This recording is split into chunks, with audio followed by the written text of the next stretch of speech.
tudo bem? Professora Diana Faustino, e dessa vez aí para falar sobre a disciplina de História, hein? E aí, gostaram um pouquinho da vinda da família real? Exatamente, as invasões napoleônicas, elas tiveram consequências aí essenciais para o Brasil naquele período, tá? Então, dando continuidade a esse assunto, nós hoje iremos trabalhar um conteúdo que está muito relacionado e é uma consequência da vinda da família real para cá. Seria aí a Revolução Pernambucana, tá certo?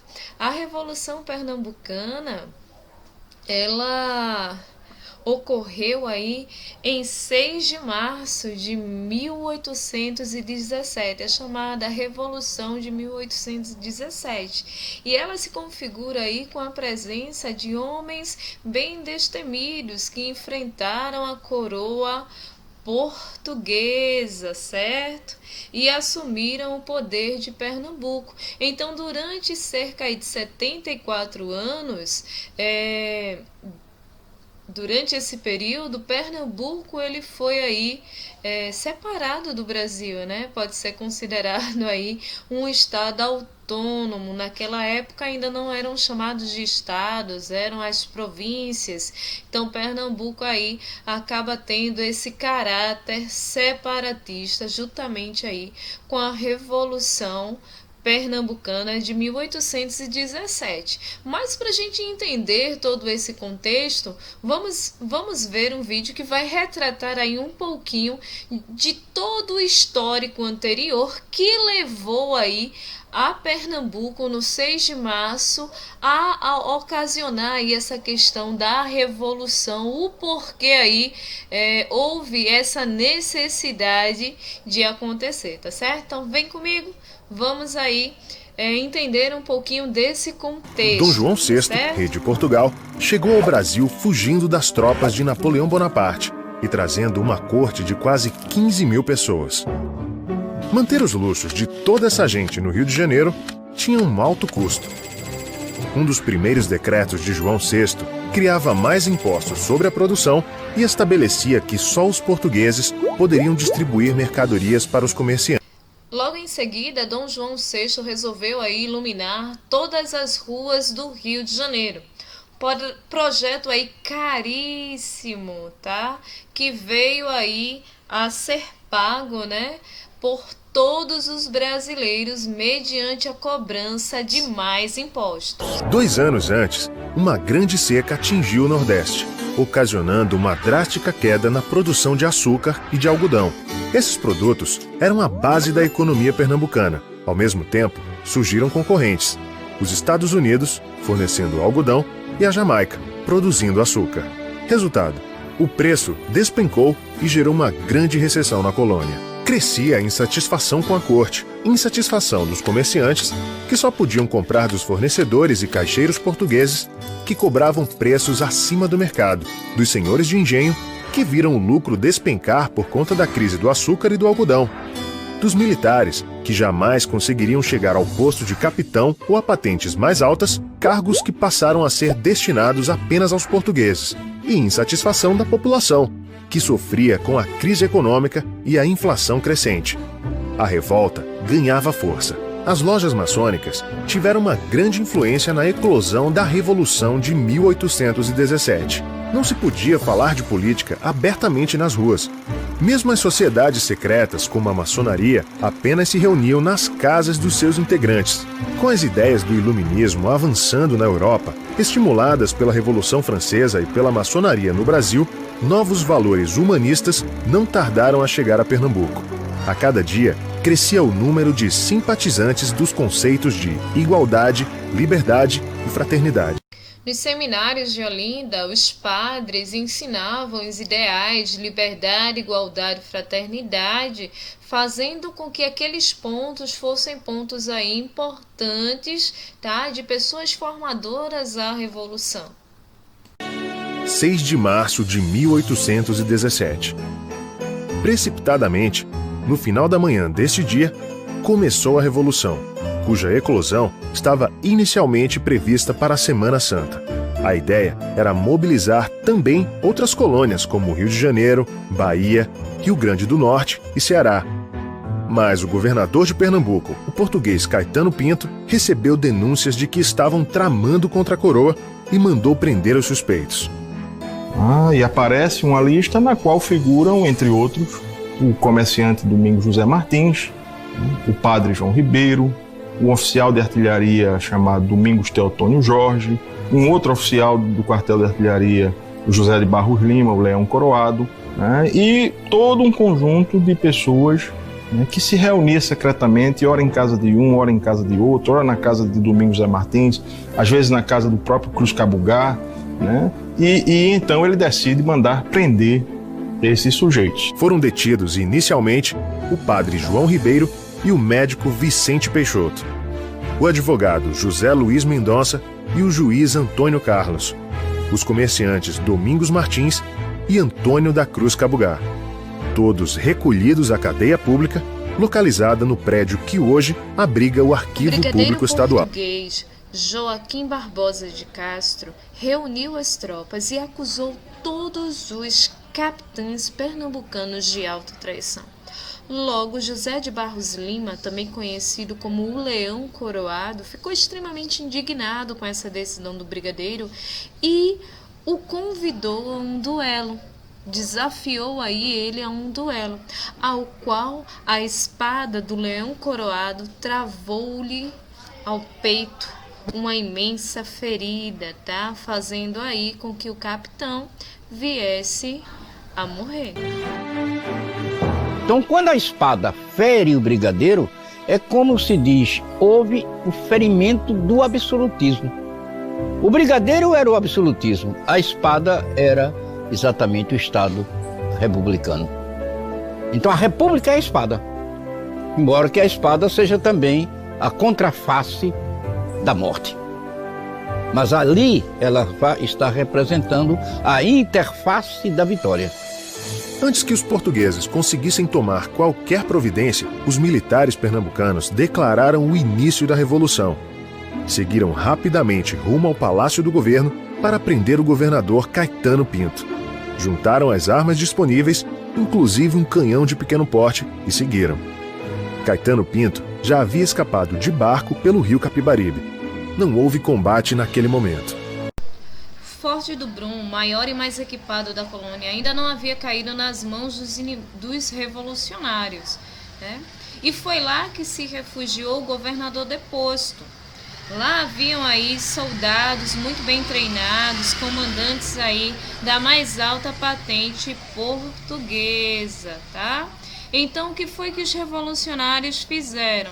Eles cercaram o forte e se muniram aí de reforços vindo do interior, com o apoio, com a ajuda dos senhores de engenho.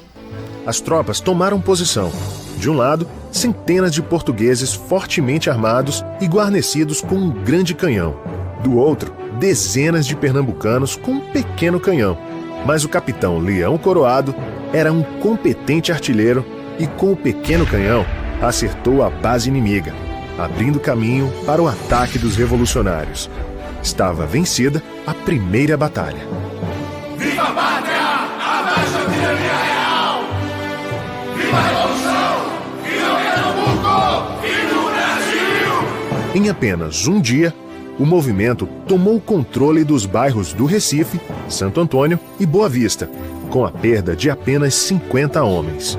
O próximo passo seria libertar os homens presos logo cedo. Tá? Então os revolucionários seguiram em direção à cadeia pública e lá aconteceu um forte embate, né? Uma grande confusão. Enquanto esse embate estava acontecendo, os portugueses se dirigiram ali para explodir a única ponte que ligava o Recife Antigo ao bairro de Santo Antônio. No Recife Antigo moravam aí os portugueses e o bairro de Santo Antônio moravam os brasileiros, tá? Quando amanheceu, o Recife estava tomado de soldados vindos do interior. Pernambuco tinha aderido à Revolução. Foi a primeira vez que uma tropa totalmente nacional marchou sob sua própria bandeira. comandada por um brasileiro, o capitão Domingos Teotônio.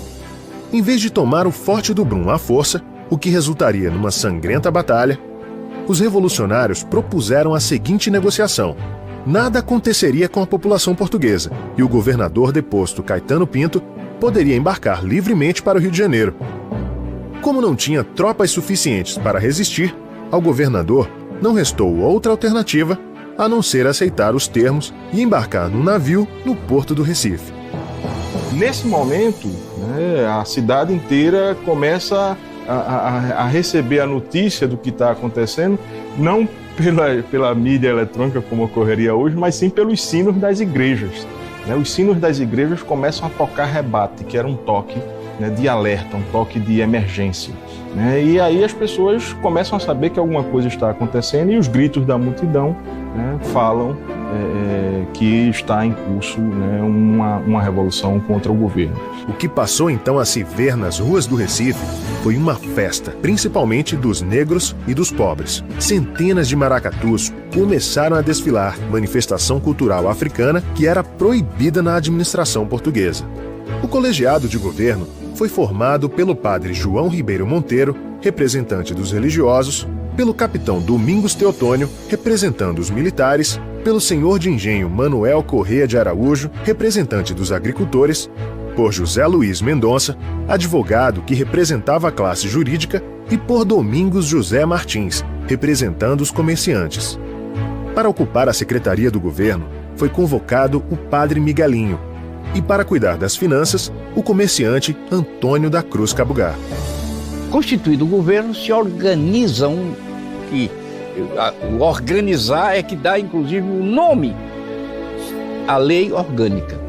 Não havia como ter Constituição, nem se falar de Constituição naquela altura, mas a lei orgânica é estabelecida e é uma das melhores organizações de Estado que eu tive a oportunidade de ler. Já estudada, discutida, debatida e se mostrando que ela seria até um exemplo para o Brasil de hoje. De imediato, o colégio baixou impostos, reduziu a quantidade de funcionários públicos, acabou com o monopólio comercial português, reduziu preços, especialmente dos produtos consumidos pelos mais pobres, e combateu a corrupção. Porém, a medida mais importante foi decretar que todos seriam iguais na sociedade, à exceção dos negros escravos, pois não houve consenso quanto à libertação deles. Foi então cogitada a abolição da escravatura. Porém, acabar com a escravidão naquele momento significava perder o apoio dos produtores rurais, que eram participantes incisivos aí na Revolução. Eles também faziam parte do governo provisório. O fato da não escravidão fazia com que eles diminuíssem as suas produtividades e os deixassem satisfeitos, sendo obrigados aí a se retirarem da Salvador, Bahia. O governador Marcos Noronha, o Conde dos Arcos, que já tinha sido vice-rei do Brasil e perdera prestígio com a chegada da corte ao Rio de Janeiro, foi informado da Revolução em Pernambuco. Considerou que, se combatesse os revolucionários, voltaria a ter prestígio junto a Dom João VI. Imediatamente, ordenou que fossem organizadas as tropas e equipados os navios para o ataque. No Recife, Cruz Cabugá foi enviado aos Estados Unidos, que já eram uma democracia, para negociar com os maçons americanos. Na mala, levava $800 mil, o equivalente hoje a 12 milhões de dólares. A ideia era comprar armas e contratar oficiais bem treinados, além de angariar o apoio norte-americano. Só com equipamentos modernos e soldados preparados seria possível resistir ao cerco da esquadra portuguesa, que não tardaria a bloquear o porto do Recife. Uma das ações do governo provisório foi tentar o reconhecimento externo dessa nova nação. Isso é um procedimento corriqueiro quando um país se independentiza, ser reconhecido internacionalmente. E o aliado em potencial para isso, né, o alvo potencial para essa tentativa de uma política externa, vamos dizer assim, era a República dos Estados Unidos, porque ela era o grande modelo político, né, que influencia diretamente no movimento de 1817. Então é para lá que vai, né, o primeiro representante, como embaixador da República de Pernambuco, né, o Antônio Gonçalves da Cruz, o Cabugá. Rio de Janeiro, Paço Real. Dom João VI é informado da Revolução e convoca seus generais, os comerciantes mais ricos e as ordens religiosas. O imperador sabia que se o movimento se espalhasse por outras províncias, perderia o controle do Brasil. Era como se falava: de Pernambuco emana o maligno vapor da democracia. Por isso mesmo, o imperador cuidou de reunir as mais poderosas forças para abafar o movimento.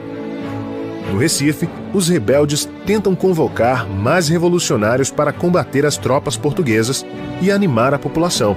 No Largo do Erário, onde hoje fica a Praça da República, é apresentada a bandeira revolucionária, que em 1917 passou a ser a bandeira de Pernambuco. Na praça lotada, todos se ajoelharam e juraram lealdade à bandeira, que tinha 3 estrelas. A primeira correspondia aí a Pernambuco, a segunda a Paraíba e a terceira ao Rio Grande do Norte, províncias que aderiram imediatamente aí à Revolução.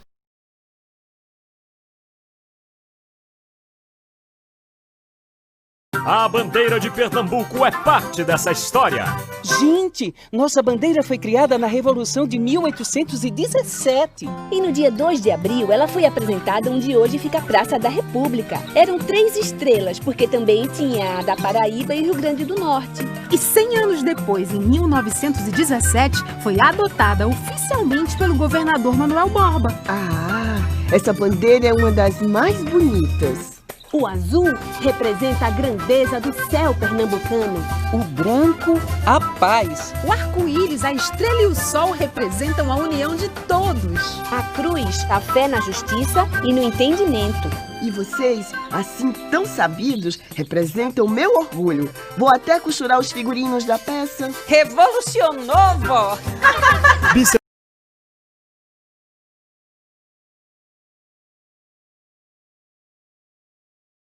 Porém, mesmo antes que fosse esperado, ocorreu o bloqueio naval do porto do Recife. São os navios enviados da Bahia pelo Conde dos Arcos. Os revolucionários tinham adquirido naus comerciais equipadas com canhões, mas não havia quem as comandasse. O bloqueio do porto tornou-se um enorme desafio, pois Pernambuco mal produzia alimentos. Sua economia era quase que inteiramente voltada para o algodão e a cana-de-açúcar. Só restava buscar mercadorias na Paraíba e no Rio Grande do Norte, que haviam aderido à Revolução. A contrapropaganda do Império alegava que Pernambuco queria se separar do Brasil, mas, na verdade, os pernambucanos queriam unir o país para se libertar de Portugal. Ou seja, a Revolução jamais foi separatista. Pelo contrário, a ideia era de união contra a tirania da colonização da coroa. Ao mesmo tempo, os senhores de engenho de Alagoas iniciaram um movimento contra-revolucionário. O coronel José Martiniano foi enviado para abafá-lo, mas sofreu uma imensa derrota em Porto de Pedras e retornou ao Recife quase sem tropas. Este baque em um grande confronto mostrou uma triste realidade. Os soldados revolucionários não tinham treinamento adequado e eram insuficientes. Com o bloqueio naval, começou a faltar comida nos mercados do Recife. O desabastecimento era geral. Nem os pescadores escapavam. Bastavam ir para a água e as naus baianas disparavam os canhões e afundavam a jangada. Os senhores de engenho começaram a mudar de ideia. O Rio Grande do Norte volta a ser aí monarquista e algumas províncias da Paraíba passaram a não aderir mais ao movimento revolucionário. Começava então a acontecer o processo de desabastecimento, tanto em Pernambuco como nas províncias amigas. A falta de comida, a desarticulação militar. É importante a gente destacar que o governo provisório não conseguiu articular militarmente muito bem a defesa. né? Alguns historiadores acreditam que havia um temor do governo provisório de que os militares acabassem tomando o poder, né, totalmente, e por isso eles, né, mantiveram esse setor com um controle tão estrito que acabou inviabilizando a ação deles. Né? Tudo isso faz com que a repressão, né, o movimento reacionário, avance também, né, muito fortemente, cercando o Recife. Porto de Galinhas, Pernambuco. Para agravar a situação, o líder revolucionário Domingos José Martins foi emboscado e preso enquanto avaliava com o padre Antônio como avançar as tropas revolucionárias rumo ao sul da província. Embarcaram num bote o ex-secretário do governador Caetano Pinto, José Mairink, e o comerciante inglês Henry Coster. Foram apresentar a proposta de paz. Mas o vice-almirante Rodrigo Lobo, que estava à frente do bloqueio naval, recusou veementemente as tratativas e ainda disse que só desbloquearia o porto do Recife quando visse os pernambucanos ajoelhados perante Dom João VI. Num último ato de resistência, o general Domingos Teotônio formou uma coluna com as tropas restantes e seguiu para Goiânia e Igaraçu, a fim de arregimentar mais apoios. No entanto, reunido com Pedro Veloso, Vigário Tenório, Leão Coroado, Frei Caneca e Padre Miguelinho, chegaram à conclusão que não havia mais possibilidade de vitória. Não existiam mais condições políticas nem militares de prosseguir. Desfez-se ali o exército da Revolução. Região do Forte e das Cinco Pontas de Pernambuco, ele foi aí decisivo, tá? Porque lá estavam presos aí importantes membros portugueses, defensores aí do território real.